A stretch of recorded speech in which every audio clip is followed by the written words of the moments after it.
Well, g'day curd nerds. Today we're doing a taste test for Camblu, or my version of Camblu that didn't quite work so well. Hopefully you'll have more success with the recipe than I did.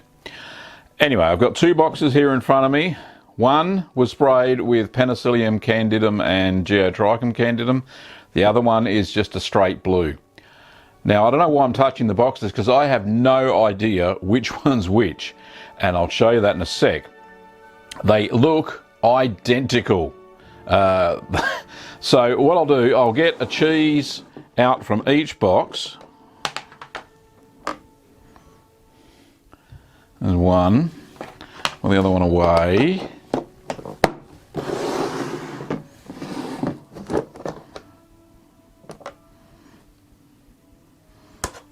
And another one. Like I said, not sure which one's which. They both have white mould blooms on the outside, even though one of them I didn't spray at all.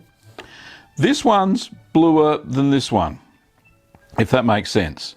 Now, as far as this one's a little bit softer, this one's a bit firmer.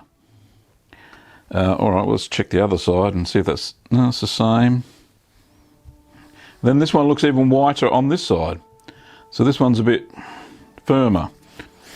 They both, well, that one smells earthy and bluish. That one smells a little bit less blue. So anyway, I suppose the proof in the pudding is going to be opening them up and having a look.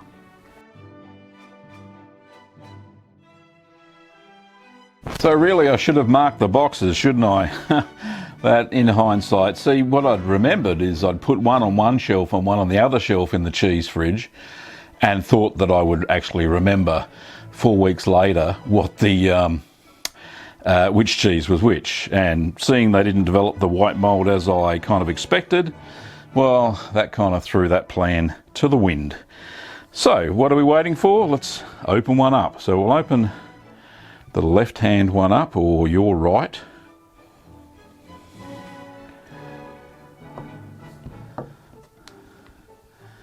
And there is, well, there's a little bit of blue, not that much marbling. We'll look at that closer in a second.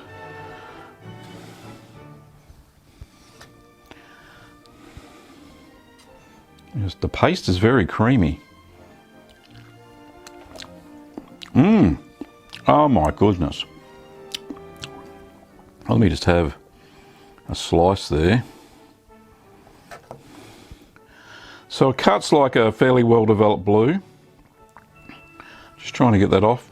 You can see the blue, there are blue veins through it. Just going to try this one.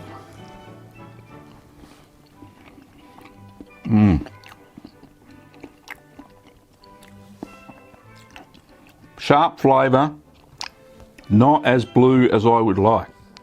So, not as much blue development, even though there are heaps of the mechanical holes that we're aiming for.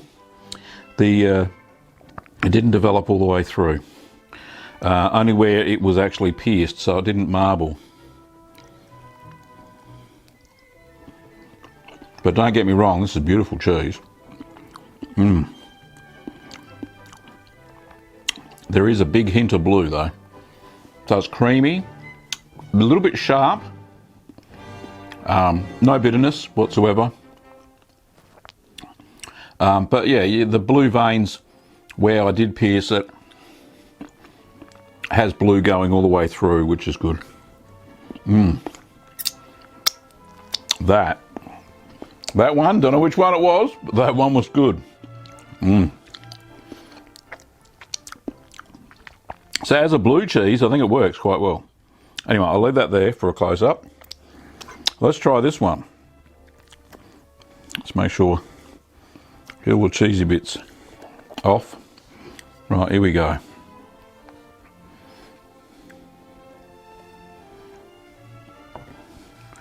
So this one's from the other container.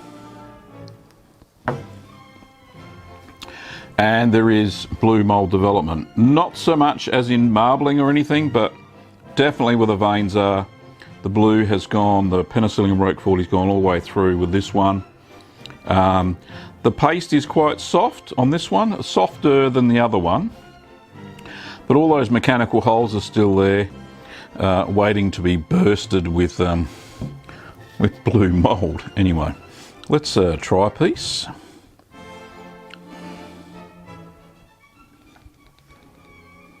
This one's easier to cut as well.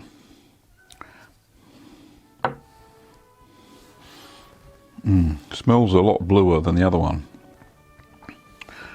Anyway, let's try this.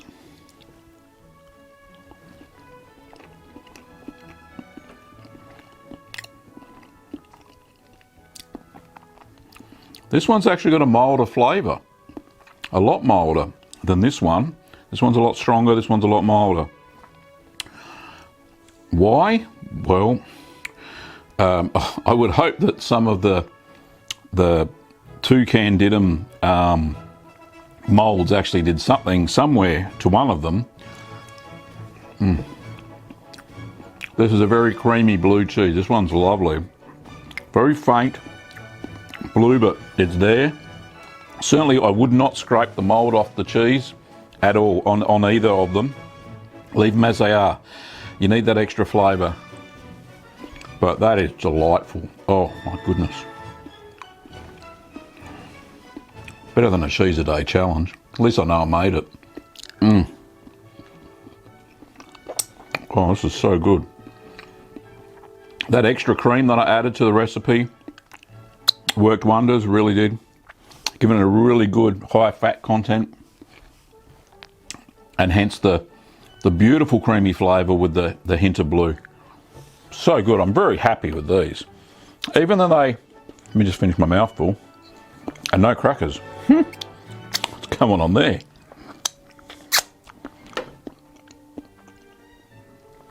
Even though the Penicillium candidum and the geotrichum didn't work and I didn't get the white mould on the outside, definitely not disappointed with this cheese at all. This is a winner, it really is. I'm going to have to give it a different name. Can't think of one just now. How about you suggest a name in the comments below? That would be really cool. So I've got essentially two blue cheese. This one's stronger, this one's milder, but more blue flavour. So somehow some mould worked to my benefit, but both very creamy. That one a little bit more acidic than this one, a lot milder. But yeah, it's a great experiment. You should try it yourself. And if you do get the white mould bloom all over, that's fantastic. You're doing something right, and I was doing something wrong. Anyway, really cool. What I'm going to do with the other two, I'm going to leave them for another 2 weeks and see if that makes any difference whatsoever. I really don't expect any more white mould growth to happen. But I do expect a softening of the paste and maybe a little bit softening of the flavour, especially on this one here. I know which box it's in now, so that'll be cool. So I'd like to do another taste test in 2 weeks' time. We'll give away half of each of these and to friends, but I think they'll really enjoy these as soft blue cheeses. Very good. Anyway, thank you for watching, Curd Nerds. Appreciate your time as always watching these taste test videos. If you'd like the kit to make this cheese, then you can check out all the cheese making kits. I've got 2 blue cheese kits, one Mad Millie specialty kit, which has both white and blue mould in it, so that would be perfect for this, and it has these moulds as well. Also, I do have a blue cheese kit, and you can buy additional moulds over at littlegreenworkshops.com.au. Thank you very much for watching, Curd Nerds, and I'll see you next time.